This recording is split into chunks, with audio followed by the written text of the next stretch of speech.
Yeah, so let's talk a little bit about this whole Charleston White deal, and then we'll wrap this puppy up as far as our interaction with him. And we'll see where it goes in the future, but this chapter is pretty much, I won't say closed, but near closure.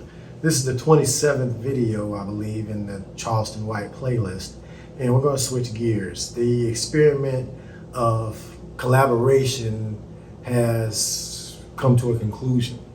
And the story has still been written. The documentary has not even been out a month, right? So I mean, it's still new. But as far as the appetite for it, it hasn't materialized in the way I thought it would. And I didn't have any real expectations as far as, I guess, how many people would be interested in it. But I thought it would be more, being how popular he is within the hip hop community and things of that nature. I thought that more people want to be more interested in his backstory and things of that nature. But I mean, if not, that's fine. He's his own man and he's doing his own thing.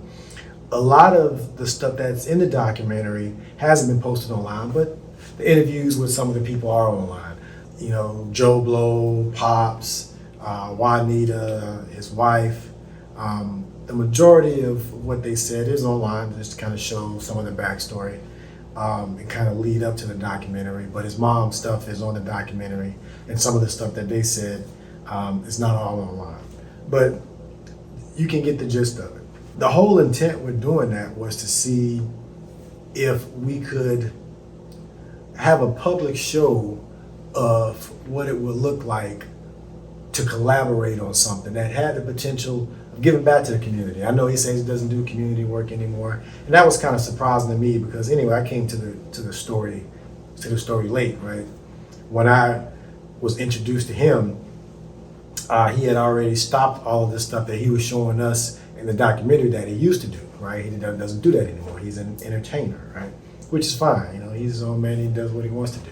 I wanted to learn about his success in the community and the things that he was able to do and implement, and the fact that he had the youth ear was very interesting to me, especially in the hip hop community, because that's a hard audience to get into. And he was saying some truthful things, some things that made a lot of sense. The anti-violence stance and all of that stuff, I agreed with. And I kind of wanted to learn more about the person, especially when he said he's playing a character, right? It's like, all right, well, let's see. I'm curious who's behind the character, right? And that's what I kind of wanted to see. And I heard him talk about the Matrix in one of his talks. And I'm like, all right, well, you know, this guy, you know, he's definitely intelligent. So I just kind of wanted to see what was going on behind the scenes. So we got in contact with him, and we were able to find a time that worked. And it just so happened to line up that the weekend he was available, we were available. They had the Super Bowl going on then, and things just lined up. We happened to be in the same place where Matthew Knowles was, and looking back at it, I remember hearing him talk about one of the women that he liked, and it was Beyonce. So it's interesting for him to meet Beyonce's dad, right, in a chance encounter. But nothing against Charleston or any of his people. They were very nice, very cordial, and very welcoming. We did pay him for that interview, so and that was the main intent of it. Anything else we got in addition to that was in addition to it, right? And I told him that all the footage that we got, we would share with him, and we did that. I did that, sent that to him, so he has all the raw footage. I know in one of the clips he mentioned about putting it on Netflix. So y'all, this behind the scenes footage, this family. So yeah, this something the internet don't get to get. It's going to Netflix too. It's not as easy as you would think to try to get something on Netflix. But if he wants to pursue that, he can. He has the footage and he's able to do that. But that's something that I'm probably not going to pursue at this point, especially not when there's an appetite for what's been put out now, right? So it is what it is, and it could be the product and all that stuff. So I mean, I'm not saying that it's anyone's fault. This was an experiment. I'm an engineer. This was part of an experiment. Like I told him several times, wanted to see what would happen if we collaborated versus to be in competition with each other. And I'm not in competition with him. He's got way more followers and views and likes and money and all that stuff than I do, and more influence and all that stuff. So it's not a competition from that standpoint, just more collaboration is really the thing that I wanted to focus on with him. And show the quote unquote real Charleston White, right? Real Charleston White, that was the name of the documentary. And we got some behind the scenes stuff. We saw some of the person behind the character. And I still don't know Charleston, like, as well as those other people, and not claiming to know him, right? And that's not the intent of it. But it was interesting in those conversations, because I'm coming at it from a spiritual standpoint. When you see the trailer that I put out talking to Pops, my side of this is from a spiritual standpoint. He kind of wanted to know what my angle was, what our angle was. And what you see was reality, right? We were recording, we were doing it live. That's how I like to shoot stuff, is just document reality. The Trueman Show is a reality show about an engineer that awakened in the Matrix, and that just happened to involve Charleston White in this leg of the journey. And he's one of the, at this point, the most famous people, the most famous person that I've came in contact with and got to interact with. So that was interesting. Learned a lot, and it was just cool. And again, nothing against Charleston and what he's doing. He was, again, respectful and man of his word and all that stuff. Even when the interactions that I saw him having with other people, it was unlike the character that he, I guess, portrays. Maybe that's the real him, and he's portraying a character for us. Who knows? But when you talk to the people that know him and that are close to him, they talk about the evolution of his character and how he's incorporated different aspects of his people that he was surrounded with. So I thought that would be interesting to show. And again, what I wanted to do, the intention was to kind of do what his cousin Jesse was talking about with the transmissions. So it's like drug money. Yeah. That's why I tell them, say, man, you buy a transmission. I say, y'all going out here and y'all buying a sack. You go out here and put that money in the transmission. You buy a core transmission, around about $75. You put another $200 into it, and you flip that whole transmission for about $1,000, $1,400. That's the same thing you doing out here trying to buy, taking a penitentiary change, trying to buy a sack of dope or some shit, trying to slip it. You just change the game. You just flip it. You just change the product. You know what I'm saying? Where he would take a old transmission, rebuild it, and flip it, right? So I wanted to take that experience and flip it into something that could potentially generate revenue, right?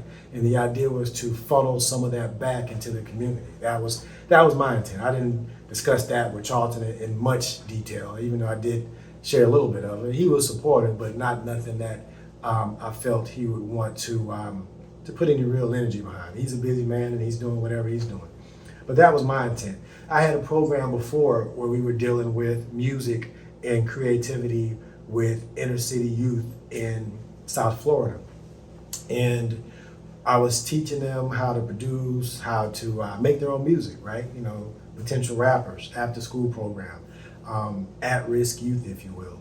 And they enjoyed it. The school bought a studio. It was actually collaborated with a guy I went to college with. He was a teacher there. He knew I did music in college and all that stuff. And he did music as well. Shout out X-Ray. And so he brought us in. This was like in Delray. And he brought me in, and we had the budget. We bought the studio equipment. We bought a mixer. We bought a mic. We bought a keyboard. And we were able to, we started, implement the program. And after I would come from work, I go there and work with the kids, and we started doing things. It didn't really reach its full fruition, and the principal came in and took pictures, and they were touting it at one point, but then they took the funding away from it.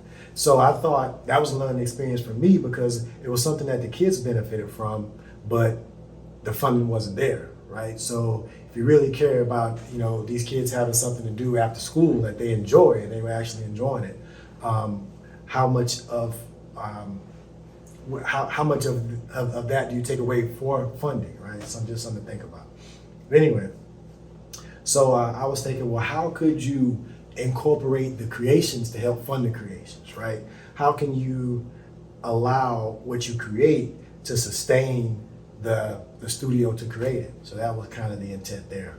And we weren't able to implement that there, but I wanted to try this on a larger scale. Charleston White, big name, big figure in the hip hop community, and figured it'd be worth a shot. And it turned out how it turned out. And I know the documentary is still relatively new, but that was the intent, right? And to be able to recycle that back into a program that takes in the talent from the community and uses that talent to generate things that people look at already and consume already, and just have some of that that goes back into helping the community, right? To have that reciprocated back. Because a lot of the talent that comes from our communities, that the money that they generate goes elsewhere, right? So why can't you have something that helps both? And I know Charleston doesn't deal with the community anymore on that level, but that was one of the things I wanted to kind of play with.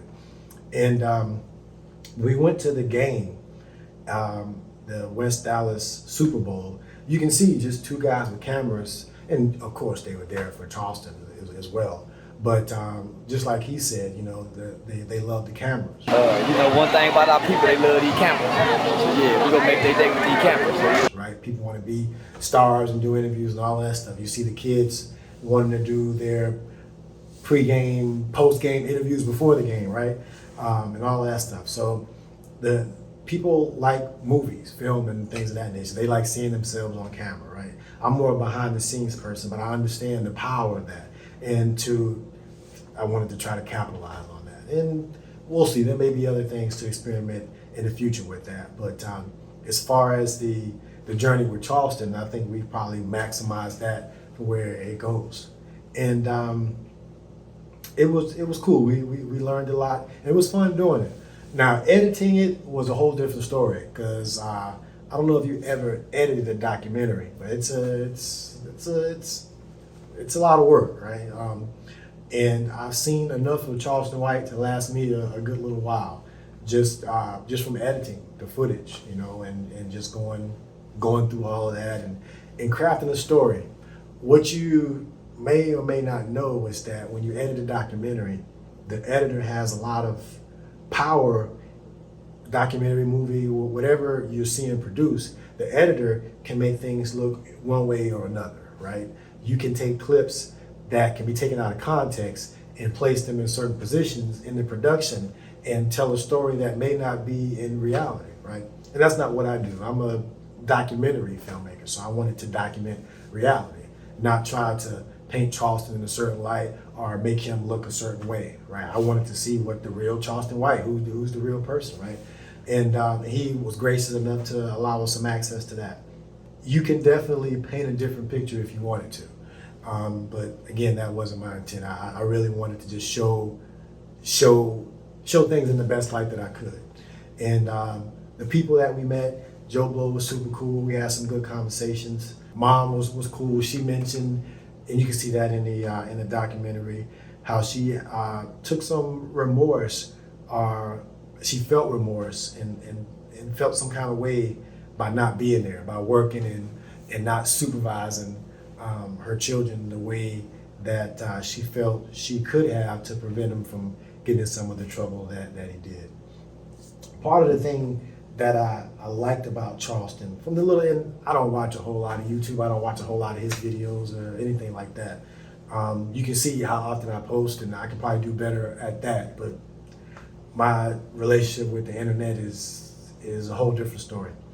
But in the stuff that I've seen of Charleston, he's articulate. He's able to speak, and he even mentioned that in the interview that we did, how he can speak for people that can't articulate things the way he can. And from talking to Pops, he was educated. He went to school, so you can tell that he studied up on some things. I call him a white boy because he fooled with elite white folks. And the elite white folks taught him a whole lot. I'm very intellectual. So yeah, I'm more academia than I am sports. So it was interesting to hear someone of that level of articulation and intelligence talk about growing up in the hip hop culture and being a product of the hip hop culture, and probably still involved in it. You know, a lot of his views are from people that are in that hip hop culture, and he knows how to play the algorithm and play the controversy and all of that stuff to benefit himself, getting likes and all of that stuff. And that's fine. That's no issues with that. I was more interested in the backstory to hear how the culture, you know, he mentions being raised by the culture, right? So in the decisions that he made are his decisions, and that's his journey.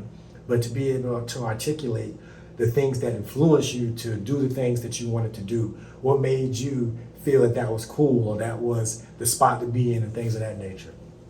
The reason I kind of talk about that is because a while ago I was watching, what was I watching? Boys in the Hood.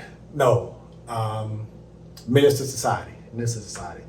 And that was, almost 30 years ago? And you can replay that same story now, right? That same story can be replayed now. So how much progress have we really made, right? Is the question that I sometimes ask. So when you talk to someone that can articulate part of that journey, because Charleston was involved in gangs and things of that nature, it just gives you an insight to it that it's not seen very often, right? So especially on that scale. And I think he's doing some good work. And you can see when he was at the West Dallas Super Bowl, people were saying, keep doing what you're doing. And these are adults, right? And so he's got a bridge going on. And we'll see where his story ends up. I thought it was interesting how Pops was saying that Charleston could or should have been, I don't want to misquote him, you can see it in the documentary, the next King or the next Malcolm X, but you know, instead he wants to play around, if you will, you know, and I can't say I blame him, just because, and even that same breath, Pop says, why would you want to spend your life trying to save people that don't want to be saved, like Jesus and Malcolm, you know, were in Martin trying to save people and help people that really didn't want to be helped, in his opinion. So I get that standpoint, and there's no judgment in any of that, but it's just interesting to see that dynamic. Pops really gave us a lot of insight, gave us a lot of game.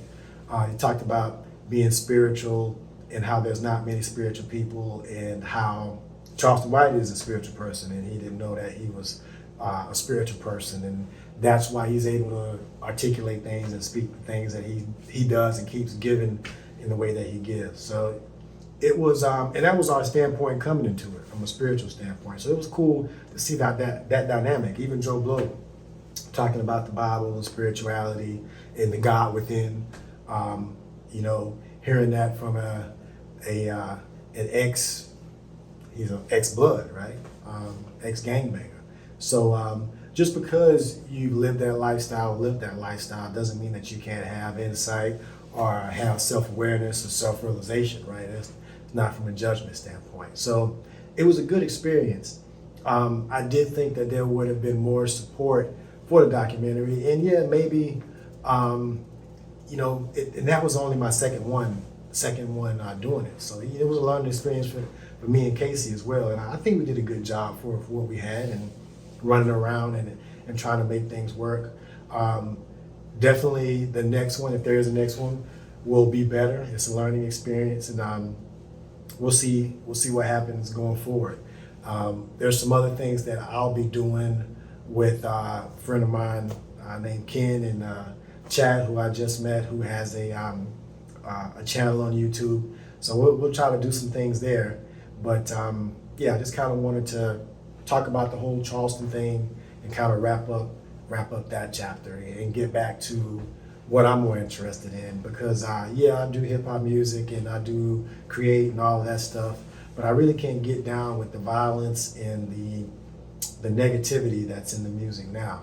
And looking back, when we were younger, the music that we were listening to was probably looked at the same way. So it's not any way of judging the younger generation now. Because I imagine when I was listening to what I was listening to, the older heads probably thought it degrading and all of that stuff, because it was more cursing and things of that nature. But at that point, to me, it feels like that music was more, it was newer in a sense, where you have like NWA and those kind of groups that were doing it more for the shock value, and they got a lot of attention for that, and they were also telling what they saw in their reality, and that's the basis of hip hop, was about truth and about, you look at Grandmaster Flash, broken glass everywhere, don't push me because I'm close to the edge, things of that nature, talking about reporting what's going on in the inner cities. So that's where hip hop started. So it's not about sugarcoating anything as far as your reality and what you're experiencing and what you're going through. Tell your story for sure. But the thing that gets me is the capping or lies, if you will, right? A lot of these rappers aren't still doing the stuff that they say that they do, but it sounds good, or maybe they feel that they can't speak about other aspects of their life and not be relevant or popular. And that's a whole nother story. But it's also the glorification of the violence. And you can't say that you want peace on one hand, and then, in my opinion, you can't say that you want peace on one hand, and then on the other hand, you want to shoot somebody up and kill this person and that person. It just doesn't add up. It's just not, just doesn't make sense to me.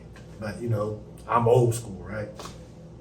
But the musicality is there, the talent is there, and you hear certain people talk about, well, it's a artifact of the industry, in that the industry only selects these type of songs, and they push forward this type of narrative. Well, if that's the case, and we want less violence in our neighborhoods and communities, then we have to look at what we support, right? We have a say in this as well, but that's a whole different story.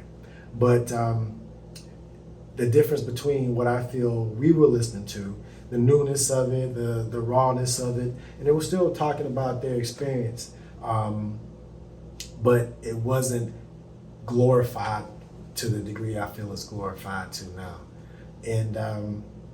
And the evolution just isn't there. And one thing about hip hop, and I'll get on my soapbox, is it's one of the few genres where, as the artist matures and gets older and get more knowledge, their voice is silenced. Like, they keep the younger artists in the forefront that could be manipulated easier with money and fame and all of this stuff. And as they get older and see the game and see other ways that they can be of more impact or better impact, or have more positive influence, or just their own spiritual evolution or growth, as they reach that point, their volume is turned down. You don't see many older or more veteran or more seasoned hip hop artists that are relevant or in the forefront. And I think that's purposeful to some degree, because it's not like they still can't make music, they still can't rap, they still aren't artists. You look at other genres where you have the Grateful Dead and Rolling Stones, they're still touring and all of that stuff, but you don't have the veteran hip hop artists, or even too many veteran R&B artists are able to do that.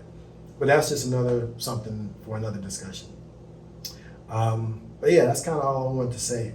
And I appreciate those that did like and subscribe and all of that stuff. A lot of you guys jumped on for Charleston, but it's not going to be a Charleston White channel. He has his own channel, and you can keep up to date with what he's talking about and all of that stuff. So just kind of wanted to put that out there, because there's going to be some gear switching on this end, and we're going to finish up the Trueman Show, the reality show about the engineer that woke up in the Matrix, and we're going to see what we can do. And it's not just about information. My thing is about action, spirituality and action. And I'm with Pops when he said people just talk. There's a lot of talking. And I want to put actions behind the words, right? What systems can we build that can help us? And creativity is an unlimited resource. So the documentaries was an example of putting action behind it and showing the potential for it. it may not have been realized, but it just shows what we can do. And maybe there'll be other opportunities to do something like that in the future. We'll see. But yeah, it's all about action. And I'm normally behind the scenes. But sometimes you gotta get in front of the scenes and kind of narrate that. And I just kind of wanted to show my experience of that behind the scenes. All right, y'all. Peace.